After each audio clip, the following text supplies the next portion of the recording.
The scenery outside reminds me of my pride, reminds me of my will. At the windowsill, I sit and see the grays, the children they all play and laugh amongst themselves. Somehow remind me of myself on the merry-go-round. What's going on YouTube? It is your boy Trev. I've got like maybe a 10-minute ride ahead of me, and I figured I would take that time to actually talk to you about something, or actually about someone, and I'll kind of get right to it. I want to talk to you about Lunatic Luna Lover 69 and a little bit about our history and why I really, really respect this guy. This might be a little bit of a love letter. So when the Terror Rebels first started, I had just started my channel. I mean, I barely had any followers. And I started talking about the Terror Rebels. And I always conducted my channel a little differently than everybody else. I mean, I basically noticed that there was no one out there who was just kind of being genuine and honest and giving honest opinions, and everybody was doing it because it was what they were doing for a living. You got the clickbait titles, you got the clickbait thumbnails. They're telling you the things that you want to hear, whether they believed it themselves or not. There was a bunch of that going on, but there was no one actually doing like in-depth kind of reporting, right? Trying to actually get to the bottom line of things, get to the truth. People were giving their opinions on things, but no one was actually speaking to the people who were actually making these things happen and getting the information right from the horse's mouth.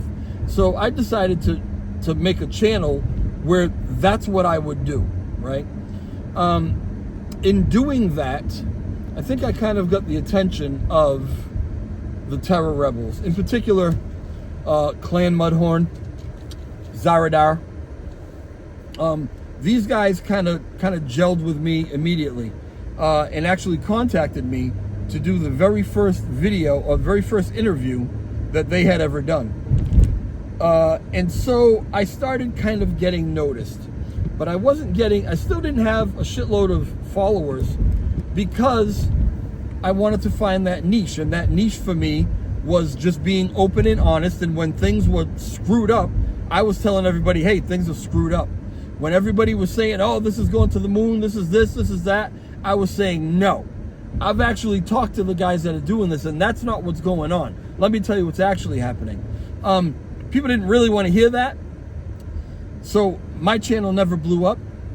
But the guys who were actually doing it, I think, really appreciated that there was somebody who was coming to them and getting their story and getting their opinions and putting value on that, right? Whether it was popular, unpopular, whatever the situation is, I was trying to give these guys a voice because I wanted the information that I was giving to be true and genuine. Well, someone else's attention who I got in all this was Lunatic Luna Lover 69, and he contacted me.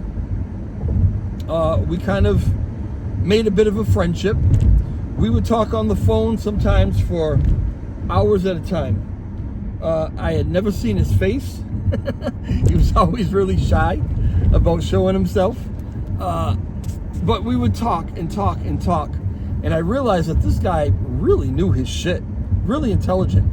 He was working, I guess, the marketing department of the Terror Rebels, along with Rexy, and I don't know, maybe a few other guys.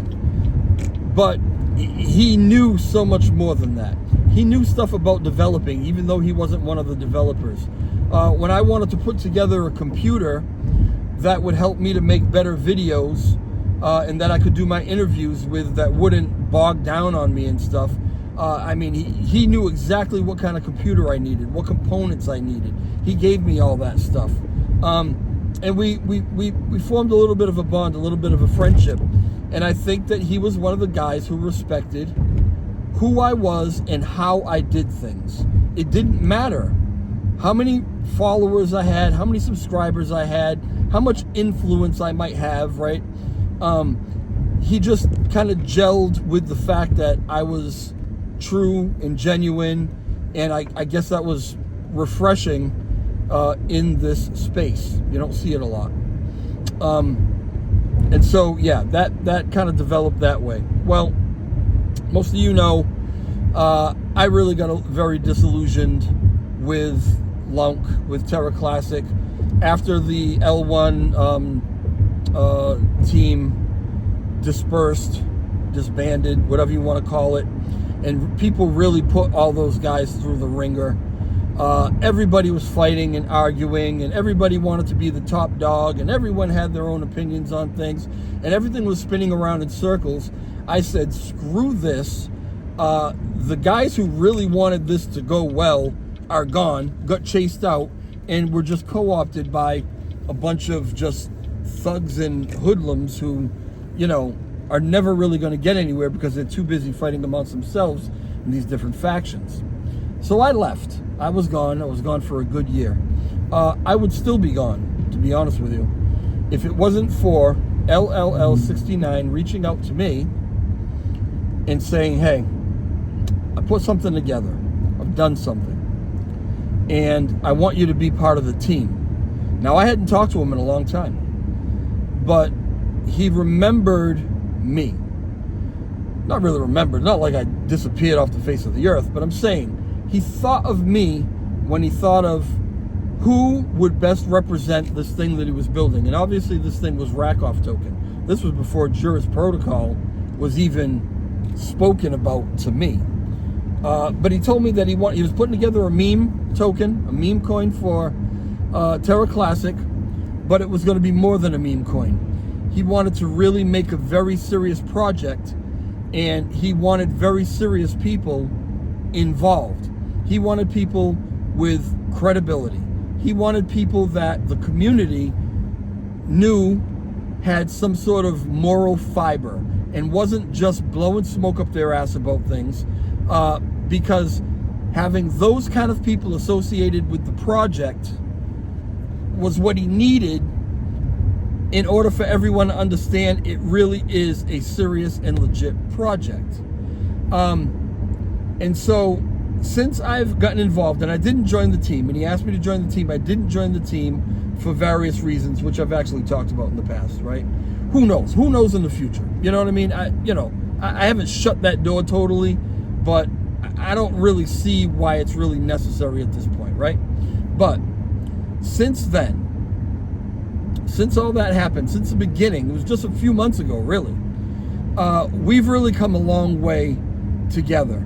And, you know, listen, again, I'm not on the team. I'm really kind of on the periphery. But as much as I'm on the periphery, he really makes a strong effort to have me not in the periphery, have me right smack dab in the middle of things. Very often, when things happen, I am the first, if not one of the first, to find out about it.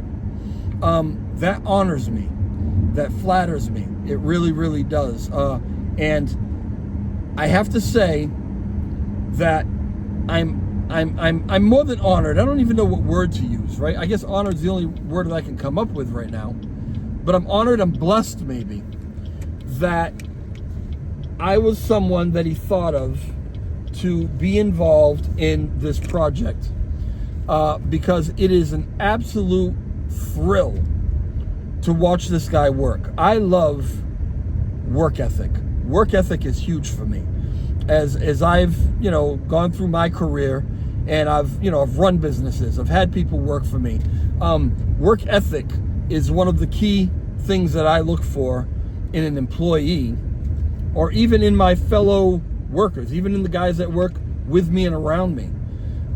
Someone who doesn't give up. Someone who wants to see the job done, not only wants to see it done, but wants to see it done well and correctly. This is what I get to watch with this guy. And let me tell you, I've got two boys older than LL. I've got one boy younger than LL. He could be my son. But I respect him as a peer. I respect him as an equal. I respect him as, in crypto, more than an equal. I respect him as someone that I learned from. And it is an absolute privilege to watch the dedication that this guy has, the tenacity of getting things done. He's been working like a dog to make this tax thing happen, to make this LLC happen, to get everything together so that everything is on the up and up. Everything is not only done, but done well, done properly, done right. This is what he does. I love watching people work like that. I really do. It's an absolute honor.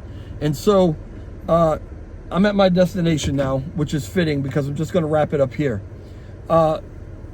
This is a thank you video for LL, for Frag, for Rocco, for Goku Pala, for Danny DeFi, for all of these guys, for including me in the family, for making me a part of this project, and particularly for my boy LL, who saw something about me very early on, a couple of years ago, and said, this is a guy that I want in my life. I need to get close to this dude because he can be of value in the things that I want to do. And I'm honored. I'm very, very honored for that. So thank you very much. I think this thing is going to be crazy, this Rakoff token, this Juris protocol, if for no other reason other than the work ethic of these guys, and particularly of LL and Frag. I mean, they both work like absolute dogs to make things happen, and to make things happen the right way. They're men of honor. They're men of character. And I love that. I really do. And I love you guys. I really do. You're my boys. So thank you. All right, that's it. I'll talk to y'all later. Ciao.